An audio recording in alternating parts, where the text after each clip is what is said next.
Assalamualaikum and hi medium. Today we are going to present about case 3. So this case examines a decision dilemma on processing financial statement involving Metro Manufacturing. It's highlighting the conflict between Mr. Harun as the accountant of the company and the Chief Executive Officer, CEO. So the synopsis is Mr. Harun found the uncollected trade receivable that must be written off. However, the CEO refused to proceed it for securing a bank loan. Therefore, we will discuss what the ethical issue that has been violated and also what the recommendation that needs to resolve this case. So for this slide, I will discuss two ethical issues identified in the case study. So for the first ethical issue is about the breach of the conceptual framework in financial reporting. So according to accounting principle, financial statement must provide faithful representation, meaning that the information in the financial statement must be complete, neutral and free from any error or bias. However, based on the case study, the CEO requested to postpone the write-off of a doubtful receivable, which may violate the faithful representation as the fundamental characteristic in financial reporting. Because after the company postponed the write-off, the financial statement provided will not reflect the true financial position of the company. In addition, financial statement also need to be neutral and not influenced by any management bias. By prioritizing the approval of loan rather than accurate reporting, the company placed its own interest above ethical financial reporting, and at the same time will create dilemma for the accountant to provide the financial reporting ethically and properly.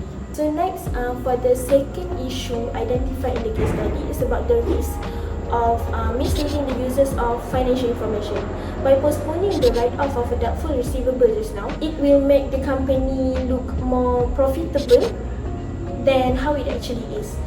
As a result, the users of the financial information, such as banks, investors, and also other stakeholders, may make economic decisions based on inaccurate information.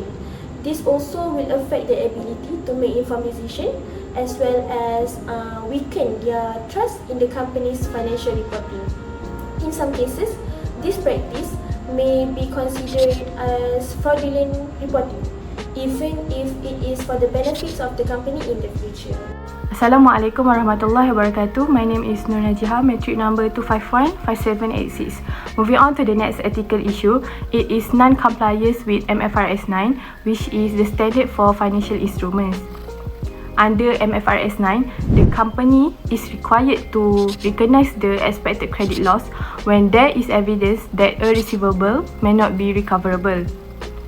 Major customer of Metro Manufacturing having severe financial difficulties and may declare bankruptcy. However, the CEO insists on postponing the write-off to improve the company's chance of securing a bank loan. This delay caused overstatement of profit and trade receivable, leading to misleading financial statement. Lastly, this can create a conflict of interest. The CEO prioritized in securing a bank loan and focusing on the company's survival and personal responsibility to protect the employees, so he requests to postpone 600,000 ringgit write-off, while Mr. Harun's duty is to report honest and accurate financial information. The pressure to save the business influences the CEO's decisions and affects fair judgment. As a result, ethical responsibility is ignored in order to achieve business goals. This may lead to biases and misleading financial statements too. Thank you, Sister Najia, for the explanation. Next, I will proceed with my part, which covers the recommended course of action and decision-making process solution. And in preparing financial statement, the company have to comply with MFRS 9 because according to MFRS 9, the financial instruments, companies must recognize expected credit loss when there is evidence that the receivable may not be recoverable.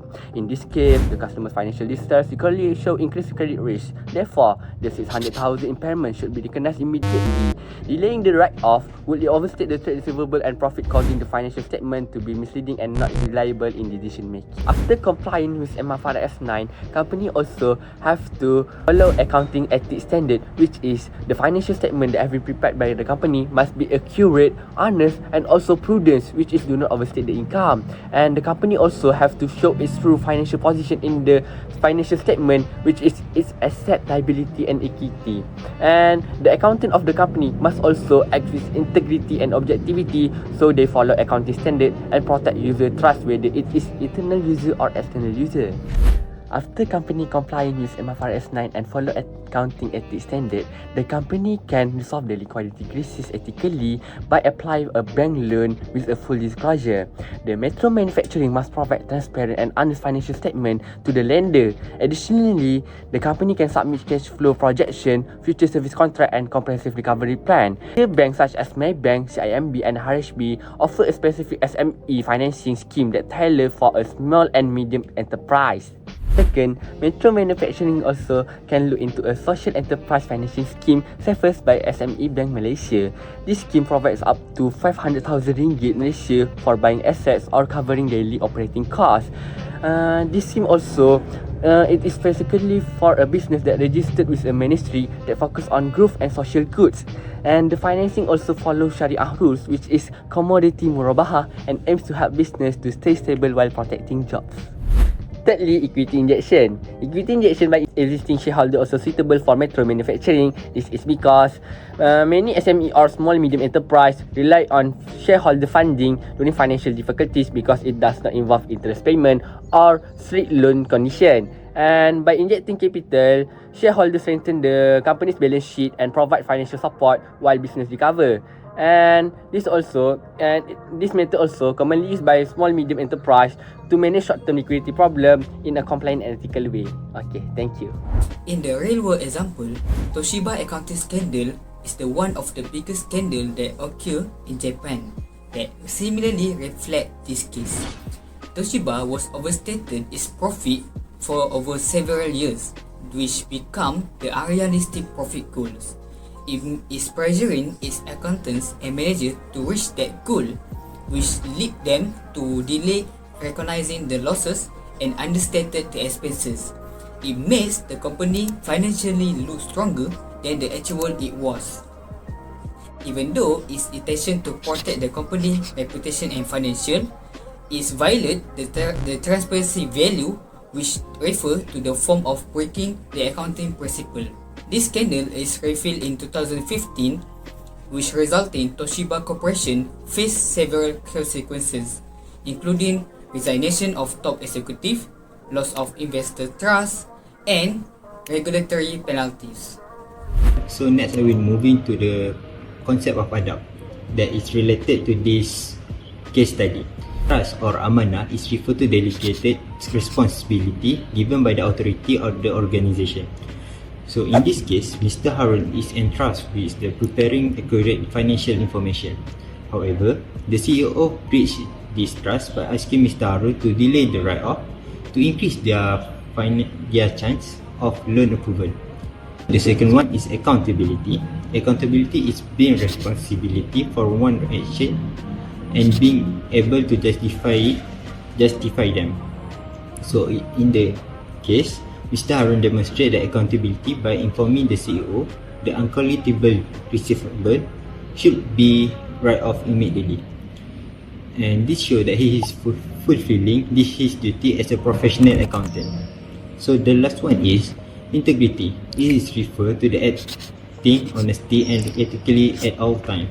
In this situation, delaying the write-off reduces the integrity because it intentionally presents the misleading financial statements. Therefore, this shows that the CEO is action contradict with the integrity. In conclusion, we can conclude that the accounting principle must be fully adhered by all accountants and other relevant bodies for safeguarding their reputation and financial. If the company fail to cooperate with those principles, it will create a lot of problems that may lead to face the legal consequences that have been experienced by Toshiba Corporation.